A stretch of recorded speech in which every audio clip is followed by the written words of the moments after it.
Bonjour à tous. J'espère que vous êtes bien installés, que vous m'entendez bien. On va pouvoir commencer et puis si d'autres se connectent, ils nous rejoindront en cours de route. Donc encore une fois, merci à tous pour votre participation à notre webinaire consacré aujourd'hui à la question comment déployer ces objets connectés en alliant sécurité, maintenance et supervision à distance. Donc aujourd'hui, nous serons deux à vous accompagner lors de ce webinaire afin de répondre au mieux à cette question. Donc pour brièvement me présenter, donc je suis Gueltas Lecos que vous voyez à l'écran. Je suis responsable marketing produit chez Matouma et j'animerai ce webinaire aujourd'hui. Je serai accompagné de Mathieu Allouin. Mathieu, je te laisse te présenter. Bonjour Gueltaz. Donc, pour ma part, je suis en charge du réseau de l'infrastructure au sein de Matouma. Au quotidien, j'accompagne en fait les clients dans la qualification de leur projet de raccordement. Je peux intervenir avant, pendant et après les projets de nos clients. Mon objectif est vraiment de les guider et de répondre à leurs demandes d'informations techniques. Gueltaz, je te laisse continuer. Donc, concernant le déroulé de ce webinaire, donc nous allons passer un peu plus de 40 minutes ensemble, environ 20-25 minutes de présentation et 10-15 minutes de questions-réponses. Donc, nous vous proposons de dérouler la présentation et que vous posiez vos questions au travers du chat, comme décrit sur le slide sur le côté.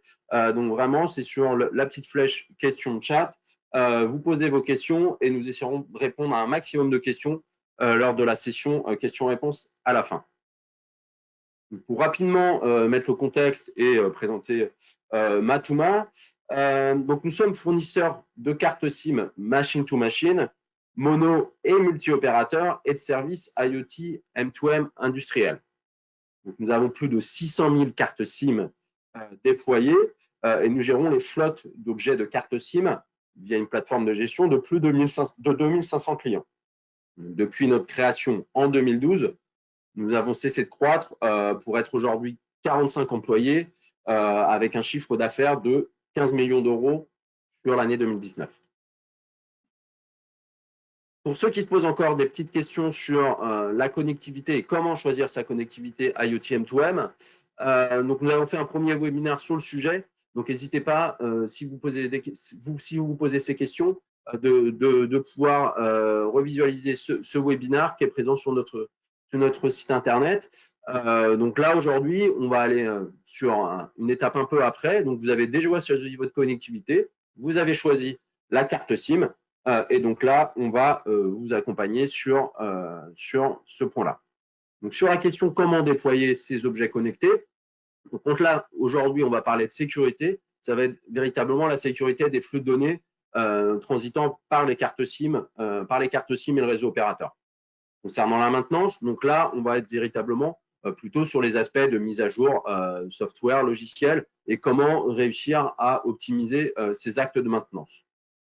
Idem sur la partie supervision. Donc là, on va être sur du monitoring d'objets à distance pour gérer des niveaux de batterie, des niveaux d'humidité ou ce genre de choses et vraiment sur la supervision des objets. Donc, sur le plan et que vont-on voir aujourd'hui. Donc, la présentation va être divisée en 4 grands points. Donc, en premier point, axé sur vos problématiques potentielles et les éléments clés à prendre en compte avant l'industrialisation de son projet IoT. En second point, c'est ce qui va le plus vous intéresser, je pense, aujourd'hui, ça va être les solutions à disposition afin de connecter vos objets à distance par carte SIM machine to machine. Donc, nous détaillerons les avantages, les inconvénients des différentes solutions et surtout nous illustrerons tout cela avec des cas d'usage explicatifs. Il y aura un petit point de rappel sur tout ce qu'on a dit sur un point de conclusion et bien sûr ensuite tout ce qui est la session de questions-réponses. Donc le contexte posé de notre expérience d'acteurs spécialisés dans le machine-to-machine et de notre accompagnement auprès de nos clients, nous avons pu dégager différents facteurs clés à penser rapidement dans votre projet IoT.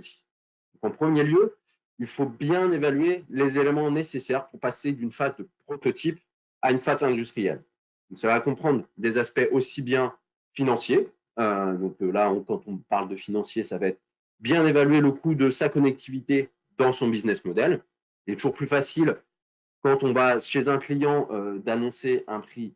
Il est toujours plus facile de baisser un prix que de l'augmenter. Évidemment, si vous annoncez un prix chez un client, ce sera très dur ensuite de l'augmenter. Donc, vraiment de bien voilà, évaluer cet aspect de coût de connectivité. Ensuite, au niveau technique, c'est par exemple, ai-je besoin de bidirectionnalité dans ma solution, des aspects de temps réel. Donc là, on va être vraiment sur les aspects techniques. Au niveau logistique, il est évidemment différent de gérer 10 compteurs connectés à Paris où vous pouvez vous déplacer sur place s'il y a un problème, que 10 000 dans toute l'Europe. Donc c'est effectivement sur ces aspects-là, on va passer au deuxième point. Donc en effet, assez tôt dans le déploiement de votre solution, il faudra réfléchir sur les moyens et solutions à mettre en œuvre pour gérer la maintenance et la supervision à distance de vos objets ou équipements connectés.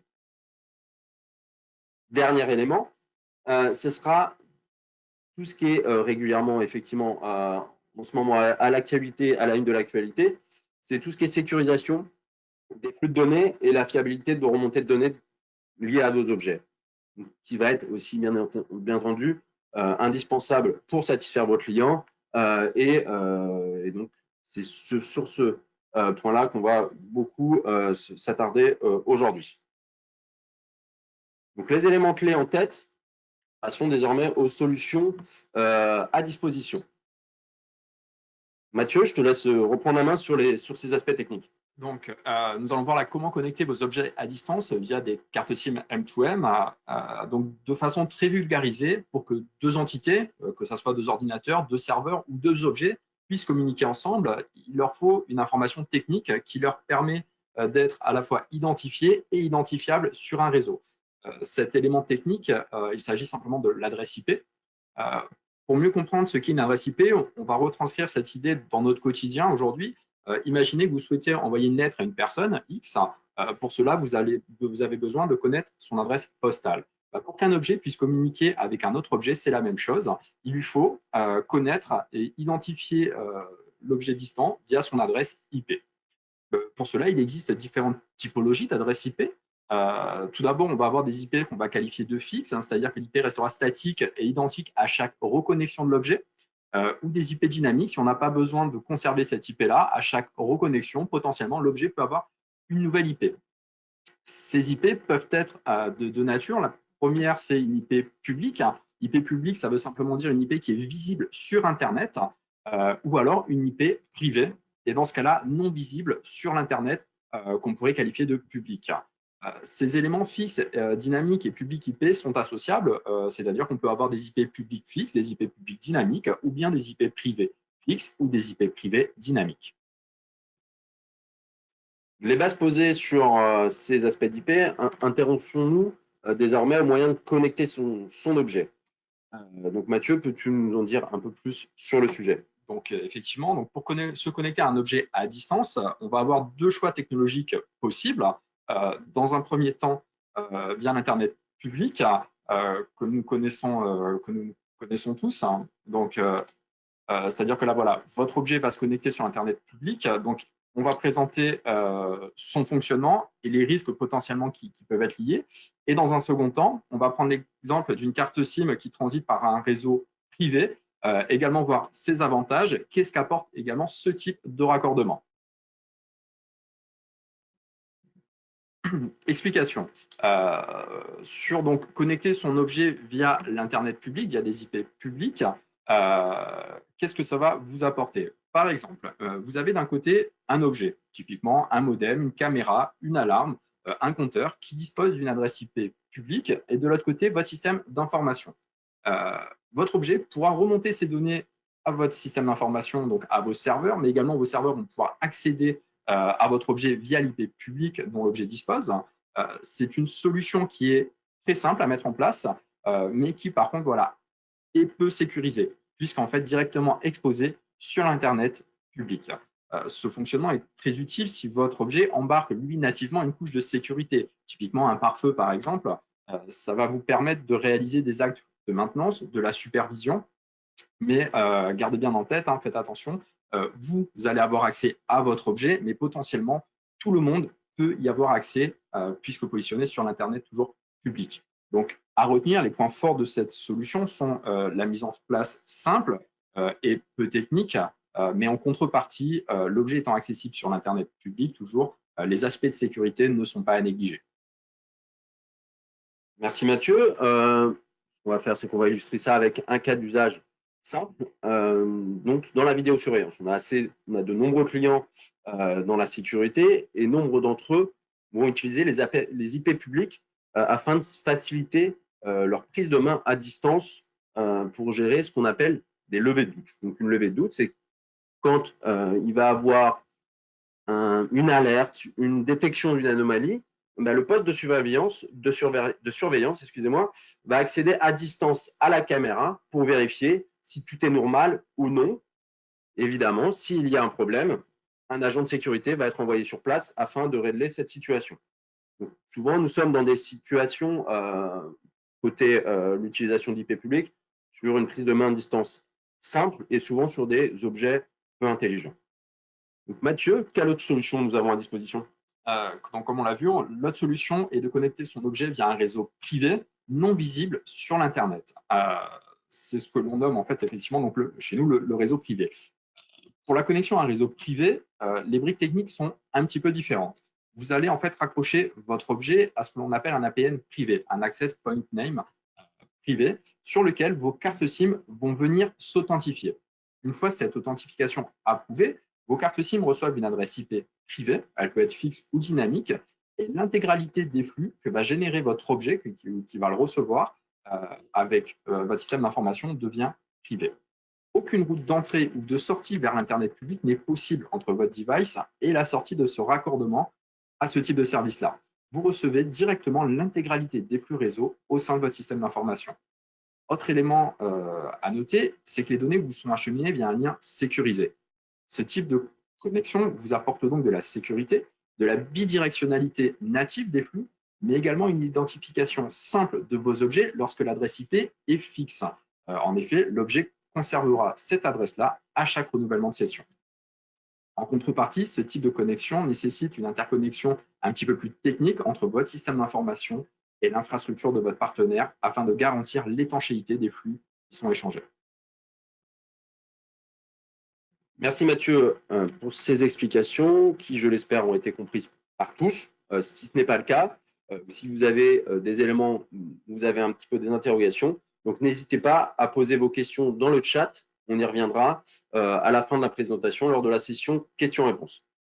Donc, sur cet aspect de utilisation d'un réseau privé, je vais prendre deux grands cas d'usage. Donc, le premier cas, ce sera sur les solutions dites mobilité verte. Donc, sur les aspects de mobilité verte, ça va être tout ce qui est véhicule électrique, vélo en libre service, les trottinettes. Donc, je pense tout ce que vous avez aujourd'hui, vous, déjà vous-même utilisé, il y a des besoins de réaliser du monitoring des maintenances à distance.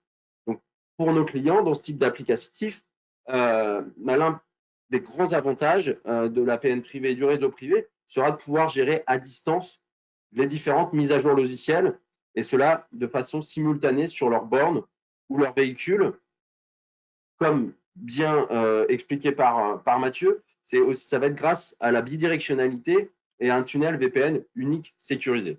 Donc, sur ces aspects de mise à jour logicielle, ce qui est important aussi, évidemment, c'est d'avoir un tunnel sécurisé pour réaliser ces aspects de maintenance sur vos objets. Donc, un autre aspect qui va être intéressant pour ce type d'applicatif sera pouvoir avoir en temps réel les niveaux de batterie, les facturations liées aux usages des utilisateurs du véhicule lors de la recharge, par exemple. Donc là, on est véritablement sur du monitoring, de la supervision en temps réel des objets, là, typiquement, potentiellement, d'un vélo qui serait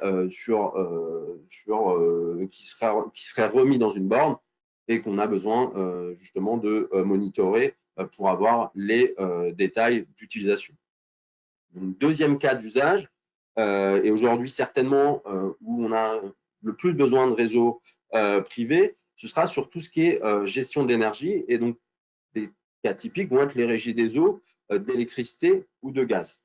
Donc là, la raison est assez simple. C'est qu'il y a une technologie qui arrive en fin de vie qui s'appelle le RTC.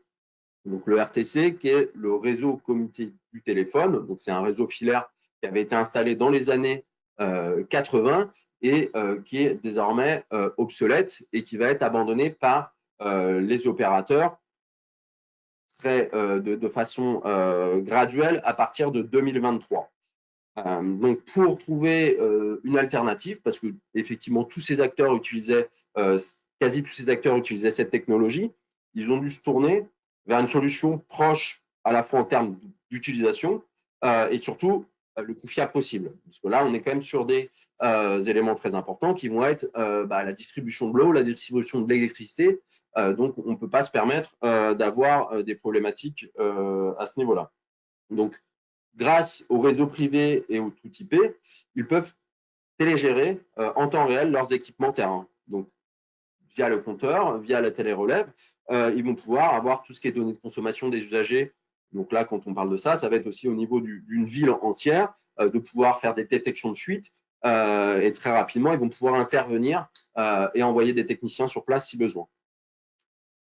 Il y a aussi ce qu'on appelle cette notion de SIM to SIM, donc ce qui va permettre d'un objet à un autre d'interagir entre eux. Donc, c'est typiquement une pompe pour de la distribution d'eau qui va interagir avec son château d'eau et qui va lui demander une action pour distribuer l'eau ensuite.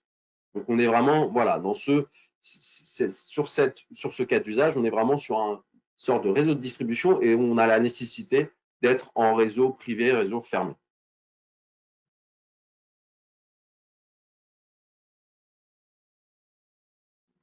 Donc désormais, je vous propose un petit rappel de ce qui a été dit sur les solutions à disposition. Donc pour rappel, donc on a deux grandes possibilités. Donc ça va être connecter son objet via Internet à l'aide d'une IP publique. Donc l'avantage, le grand avantage sera de ne pas avoir à mettre en place de solutions physiques ou complexes. Là, c'est pas d'interconnexion avec votre système d'information.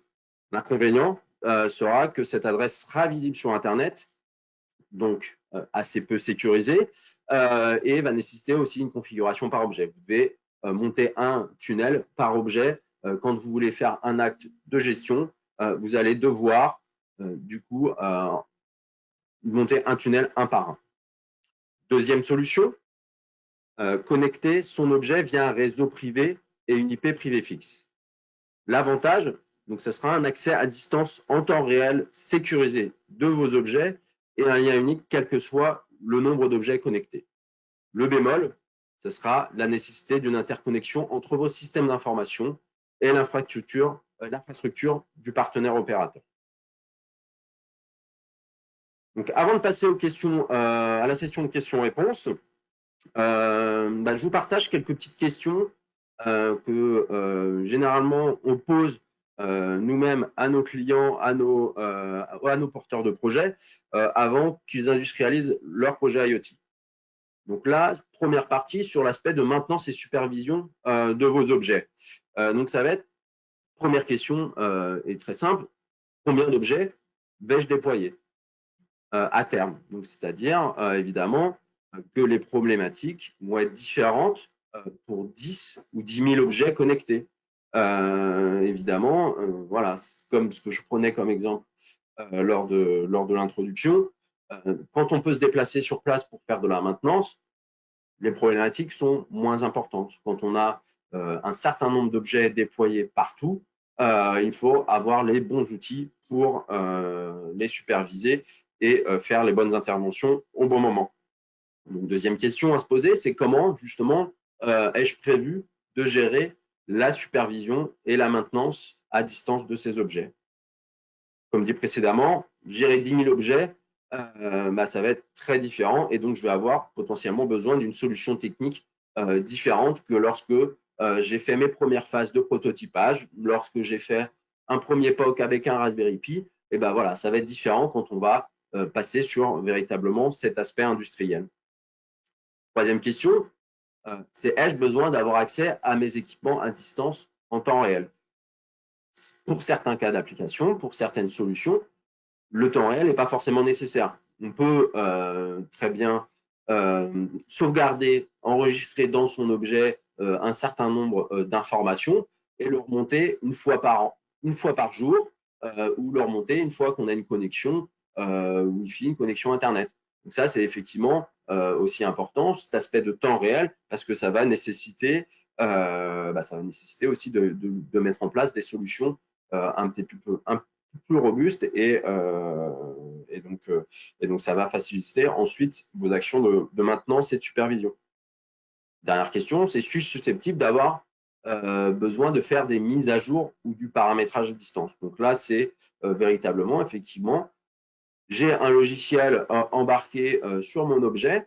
À terme, j'imagine que j'aurai différentes mises à jour logicielles à réaliser. C'est comment je vais gérer ces mises à jour logicielles et comment je vais préparer l'interaction avec mes objets à terme lors de ces mises à jour.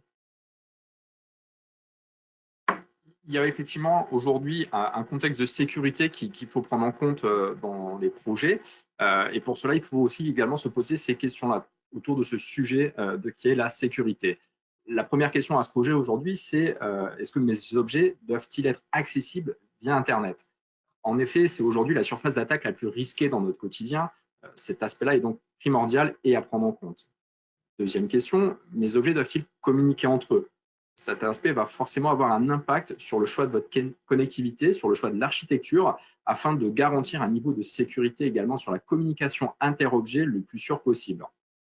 On va ensuite se poser une troisième question, c'est comment mes cartes SIM sont identifiées sur le réseau opérateur? Le but, quand on va créer un projet qu'on veut apporter de la sécurité, c'est de connaître la chaîne technique par laquelle va transiter mon flux de données, comment mes cartes SIM vont-elles être vues par l'opérateur, par où va passer ce flux de données-là. Dernière question, comment étanchéifier mon écosystème d'objets? Les objets vont être disséminés partout en France, partout dans le monde potentiellement. Cette question est essentielle sur le design du projet, le but étant de limiter les interactions le plus possible avec le reste du monde, afin de pouvoir garantir un niveau de sécurité suffisant. J'espère que vous avez apprécié ce webinaire. Le plus important, que vous avez eu des réponses à certaines de vos questions. Je vois qu'il y a des questions dans le chat. Donc, on va démarrer cette session. Donc, en premier lieu, donc une question donc de Christian, donc sur l'aspect de l'envoi de slides. Oui, on va vous envoyer les slides. Les slides seront disponibles après ce webinaire. Et vous aurez aussi à disposition le replay de ce webinaire. Donc, ensuite, une question de Monsieur Dupont. Donc, la version sécurisée nécessite une gestion sur des serveurs hébergés chez vous. Alors, si là, donc, on reprend donc, le cas du Mat2One, le réseau privé, il n'y a pas de gestion de serveurs hébergés chez Matuma. Dans le cas du réseau privé, Matuma en fait, va gérer l'authentification de la carte SIM. On a, avec l'opérateur, en fait, passé des accords avec les opérateurs pour, en tout cas, garantir l'authentification sur ce que nous, on va qualifier du multifacteur, donc sur différents facteurs d'authentification qui soient portés par la carte SIM, par le device, par la configuration, afin d'authentifier la carte SIM. Ensuite, il n'y a pas de serveur à gérer chez Matuma. On va simplement vous acheminer le flux directement jusqu'à chez vous sans intervenir dessus. Donc ensuite, sur l'interface utilisateur, donc là, ça va être sur tout ce qui est cycle de vie de la carte SIM. Donc vous allez pouvoir à la fois commander, activer à distance, résilier quand vous le souhaitez et suivre les consommations liées à vos cartes SIM. Dans le suivi de consommation, vous pouvez aussi mettre en place des alertes pour éviter justement qu'il y ait des surconsommations et des surconsommations ensuite.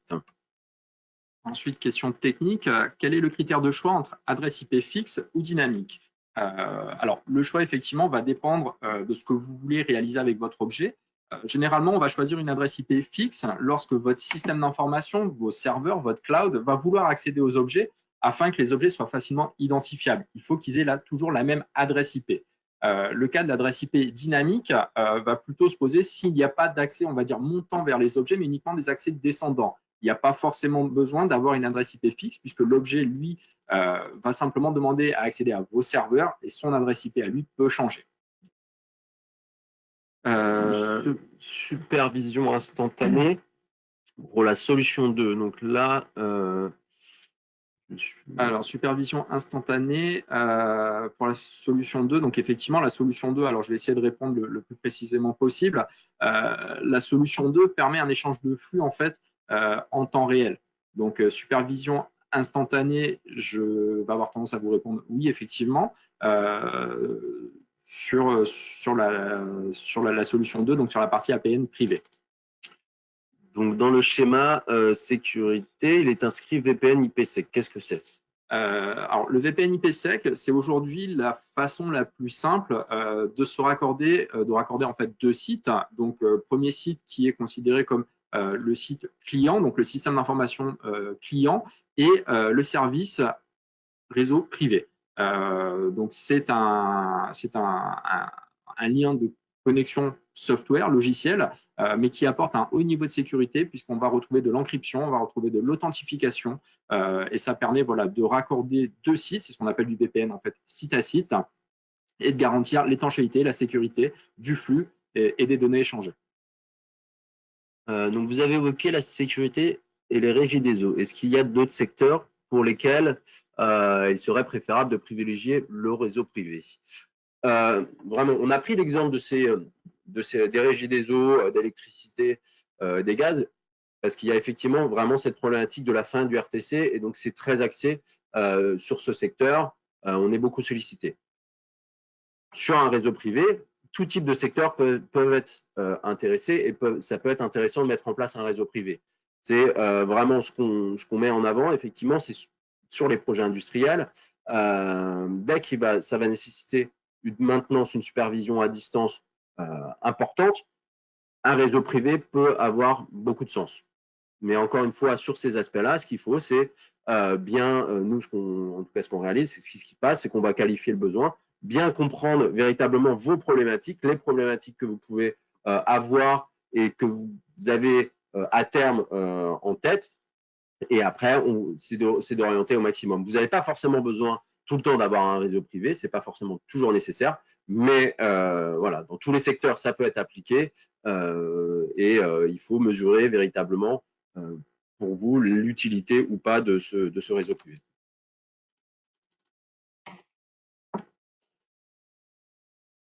Vous mentionnez les réseaux par carte SIM, quid des réseaux Sigfox, LoRa en particulier. Donc là, c'est ce que je disais un petit peu en introduction. Donc effectivement, on a fait un premier webinar concernant les différentes connectivités à disposition aujourd'hui pour connecter vos équipements. Donc c'est vrai que là, on a accès véritablement sur la carte SIM de façon volontaire. Parce que là, pour tout ce qui était réseau privé et tout ce qui était gestion de l'IP, voilà, c'était véritablement sur cet aspect carte SIM qu'on voulait axer aujourd'hui ce webinaire. Donc, je vous invite, si vous souhaitez avoir un peu plus d'informations sur Sigfox, LoRa, comment choisir sa connectivité, à avoir accès à notre premier webinaire en replay. Existe-t-il une carte SIM M2M uniquement en data, sans SMS et sans voix? Oui, bien entendu. En fait, sur les cartes SIM machine-to-machine, vous avez accès aux différents types d'usages, donc data, SMS et voix, mais vous pouvez faire ce qu'on appelle du barring. Donc, typiquement, ce serait d'avoir une offre avec une carte SIM seulement avec la data d'ouverte. Donc ça, c'est effectivement tout à fait possible.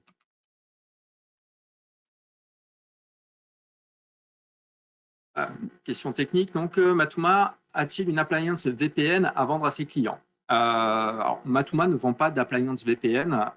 La solution la plus simple, effectivement, que sur ce type de raccordement-là qu'on propose, c'est le VPN IPsec. Le VPN IPsec est un standard qui est partagé par, je pense, l'intégralité aujourd'hui des fabricants d'appliances VPN, mais également sur de la partie software open source. C'est vraiment un protocole qui est standardisé. Donc, Matuma ne vend pas d'appliance VPN. Par contre, on aide nos clients à l'implémentation de leur côté. Donc, soit les clients ont déjà des appliances en place, type alors sur des grands fabricants type Cisco, par exemple, ou sur des logiciels type open source qu'on peut trouver également. On assiste nos clients effectivement sur le choix de la solution IPsec à mettre en place et sur la configuration de ce lien-là. Autre question, la supervision est-elle instantanée si coupure de l'opérateur, rétablissement immédiat de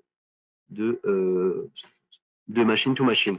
Ce que on propose aussi aujourd'hui via ce réseau privé et ce qu'on propose en général, c'est les cartes SIM multi-opérateurs. Donc, effectivement, sur ces aspects de coupure opérateur, une solution multi-opérateur va vous permettre de basculer sur un autre opérateur en cas de coupure sur l'un d'entre eux. Donc, exemple, vous avez une carte SIM donc, à disposition multi-opérateur qui aura accès aux différents réseaux opérateurs locaux, Orange, Bouygues, SFR, Free. Il y a une coupure pour X raisons sur le réseau Orange, et votre carte SIM, votre boîtier va demander un scan à la carte SIM des différents réseaux disponibles et ensuite va envoyer le résultat à votre objet qui va se connecter sur un réseau disponible.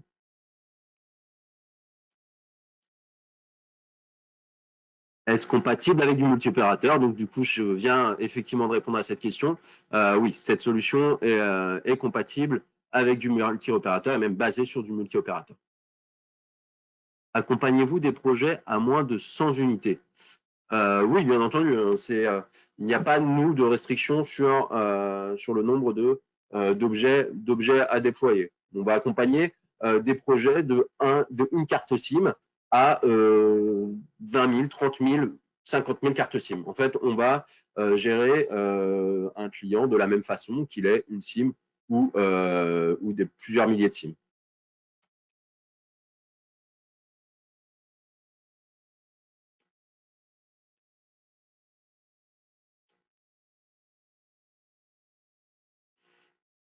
Matuma a-t-il un superviseur application accouplé aux objets connectés?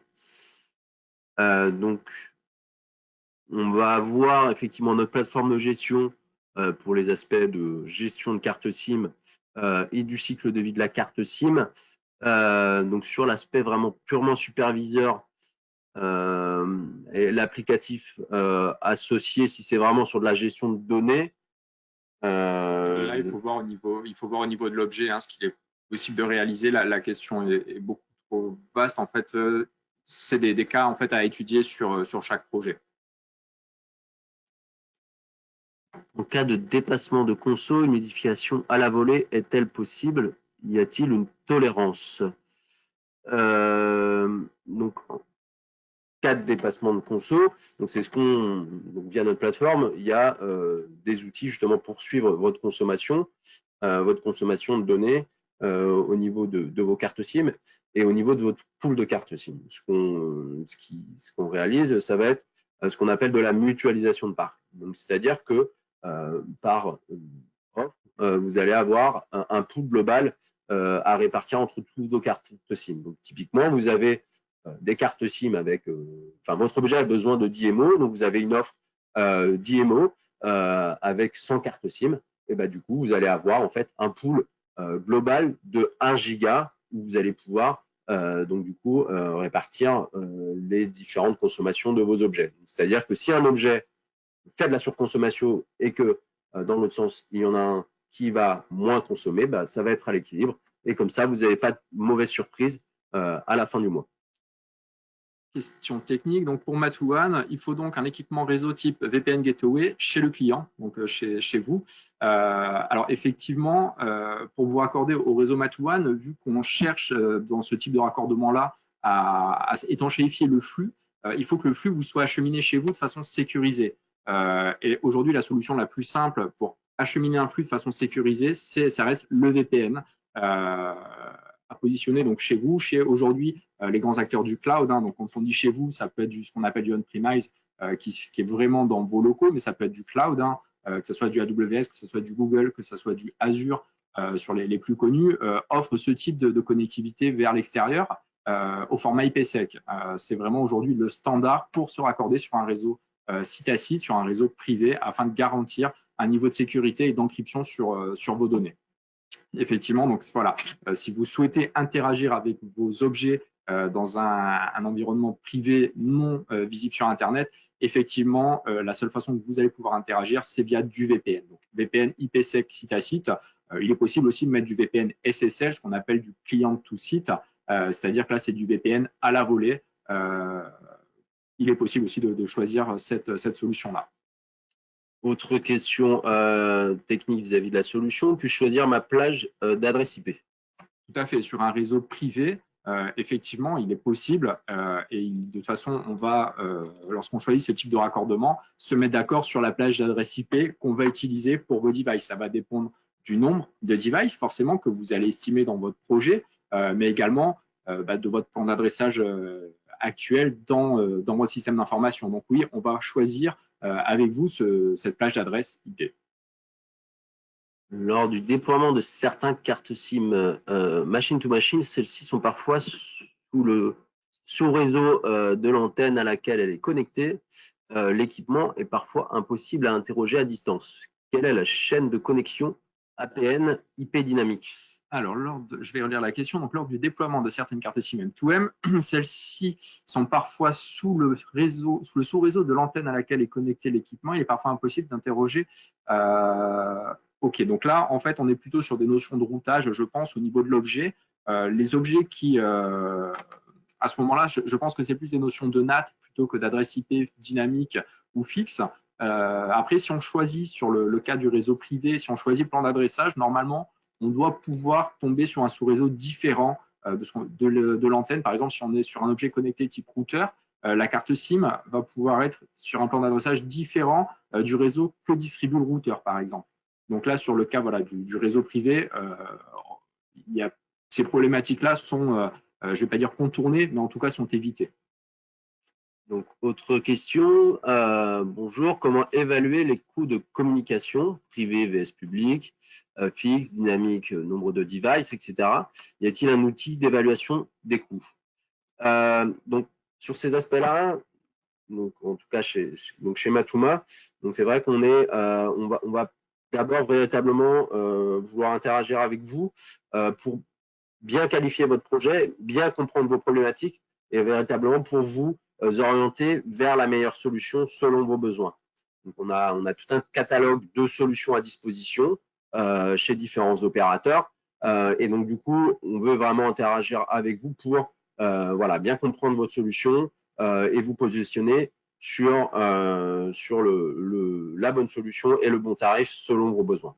Ce n'est pas forcément de vous indiquer directement et seulement un prix froid. On veut vraiment comprendre votre besoin et tout ce qu'il y a autour de votre projet.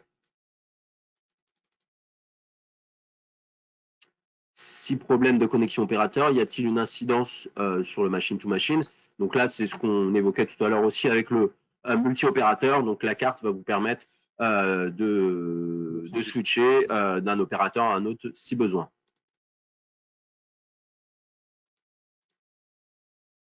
Que préconisez-vous comme un réseau pour des matériels de téléassistance avec géolocalisation en temps réel? Là, ça va en fait, donc, s'il y a besoin que le système d'information accède au matériel de téléassistance, donc d'avoir de la bidirectionnalité dans les flux, s'il y a un besoin de sécuriser le flux, s'il y a un besoin de faire de la maintenance à distance sur ce type de matériel-là, on va privilégier le réseau privé. Par contre, le matériel de téléassistance avec géolocalisation est complètement autonome, n'a pas besoin d'être supervisé, n'a pas besoin d'être accédé. Le réseau public peut suffire, effectivement.